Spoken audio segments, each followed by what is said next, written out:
statements we're about to show you are from the Holy Quran, and is said to be the official, unchanged, pure word of God, revealed over 1400 years ago. Claiming to be the word of God is a heavy statement, and without proof, or if a single contradiction is found within the book, the apparent word of God will be proven false. So without further ado, let's put the book to the test. In the 23rd chapter, titled The Believers, from the 12th to the 14th verses, God is said to give a detailed description of how the human being is formed. It begins by saying, "We then placed him as a sperm drop in a place of settlement, firmly fixed.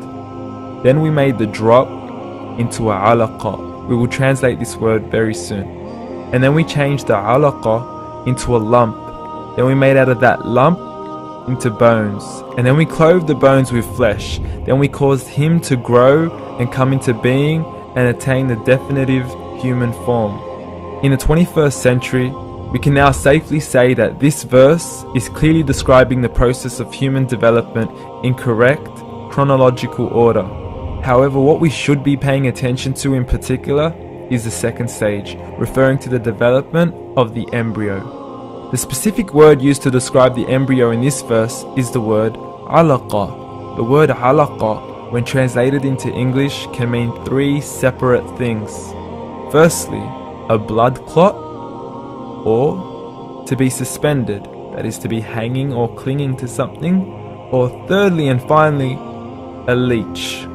Now, all three definitions don't come anywhere near what we perceive to be the human embryo. So, why are these words used, and what significance do they share with the human embryo? Can the embryo be described as a blood clot?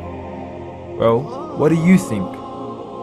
In the 3rd week of embryonic development, a tubular heart joins with the blood vessels to form a primordial cardiovascular system, and by the end of the 3rd week, the blood is circulating and the heart begins to beat on day 21.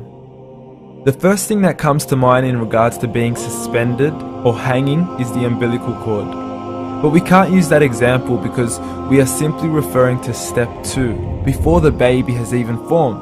But we now know today that the umbilical cord is formed from the connecting stalk. And the connecting stalk is formed as soon as the embryo is formed.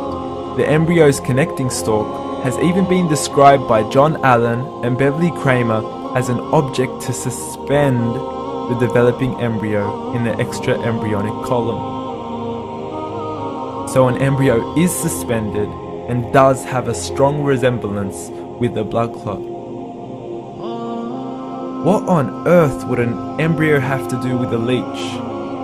Figure A shows the structure of an embryo at 25 days. Figure B shows a leech. Now please note once again that the embryo in this stage is no greater than the size of a kernel of wheat.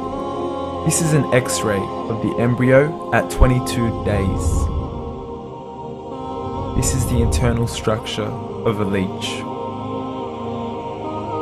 It's mind-blowing stuff, but you still haven't seen anything yet. This is the head of the embryo at 22 days. The detail you are seeing right now is absolutely impossible to be seen with the human eye and can only be seen with a microscope. This is the back end of a leech. There's no other words used to describe this other than mind-blowing. The pictures we have shown you are impossible to be seen with the human eye or even to be predicted by the human mind. Once again, the verses we have shown you were revealed over 1400 years ago to a man who couldn't read nor write. Are these the words of God? Descriptions of the human embryo in the Quran cannot be based on scientific knowledge in the 7th century. The only reasonable conclusion is that these descriptions were revealed to Muhammad from God, from God, from God, from God.